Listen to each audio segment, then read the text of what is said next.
Hi, this is Dr. Bien. Andito tayo sa branch natin sa Quezon City. And I'm here every Tuesday and Thursdays.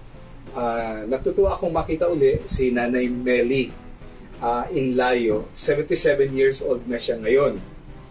Ang dahilan, sinamahan siya rito ni Carolina at ito ay sa request ng kaniyang kapatid na si Alvin, who is already now in Saudi. Tama? Ayun. Ang nangyari kay Ma'am Melly, na-hospital siya recently, December 2022. Tama? Yes po. Pero kailan ko pa po kayo unang na-check up? 2015.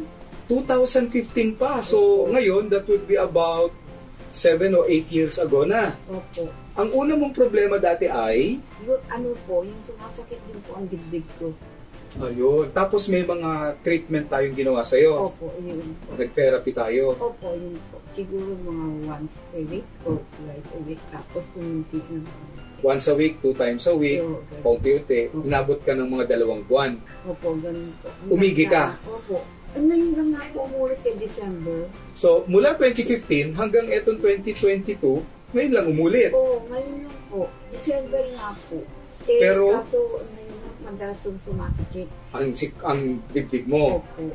Ngayon, ang nangyari, Carolina, na-admit siya saan? Sa Antipolo Doctors po. Oo. Ayun. Tapos, in-angiogram siya sa St. Luke's. Sa St. Luke's. At ano ang sabi?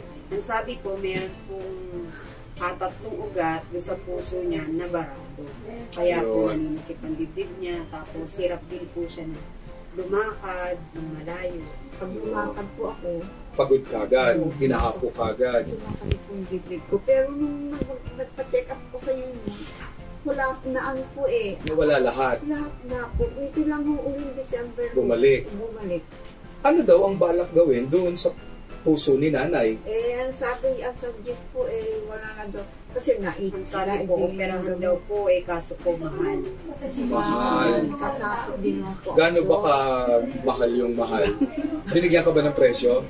Yung po yun sabi, 1 1M po, hindi po namin kaya. 1M. Oo, hindi mo namin Kung nakikinig ka, Alvin, mga siguro 50 taong ka dyan sa Saudi.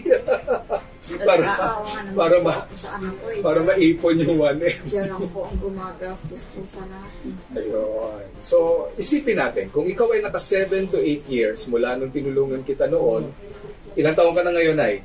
77. So, kung bibigyan tayo uli ni Lord ng another 7 to 8 years na wala kang nararamdaman, hindi na masama, no? Oo. At kung ipag-aadya ni Lord, paabutin tayo ng ilang ba ang balak mo na? Mga 98 o 102? Sana 100. Sayang yung yung 100 bonus. Well, anyway, yun ang ginagawa natin kay nanay, no? Kung natulungan siya before, bakit hindi siya matutulungan sa ngayon? Tama po, Nay, no? Ayun. At syempre, sa presyo naman na hindi naman talagang mababaon na yung anak niya, gaya ni Alvin, sa Saudi, sa disyerto. Oo, naawa po ako sa kanya kasi siya lang po ang nagaang lahat ng gastos. O, mag-message ka kay Alvin. Sabihin mo, Alvin, anak.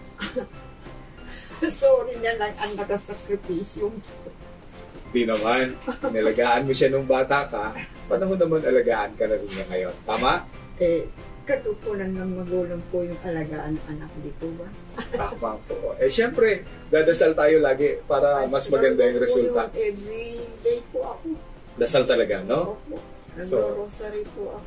Yan lang. Ang gagawin natin kay nanay is we'll check her up. So, Carolina, ikaw ay maupo ka na rito. Yes. Pakikinggan natin ang puso ni nanay sandali. At titingnan natin kung tumitibok sa pag-ibig. Wala na po. Wala na? Namatay na po yung mister ko. Wala na si mister? Opo. Okay. Relax lang po.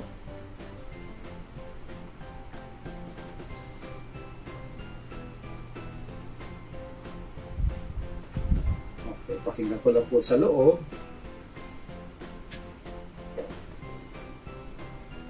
Regular naman po, wala ring murmur.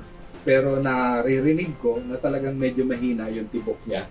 At ayon nga dito, sa kanyang finding, mayroon si nanay na irregularity sa kanyang ECG. So don't worry, we'll do our best para sa inyo, no? Okay po ba? Sana po again, Doc. Sana again. God bless po.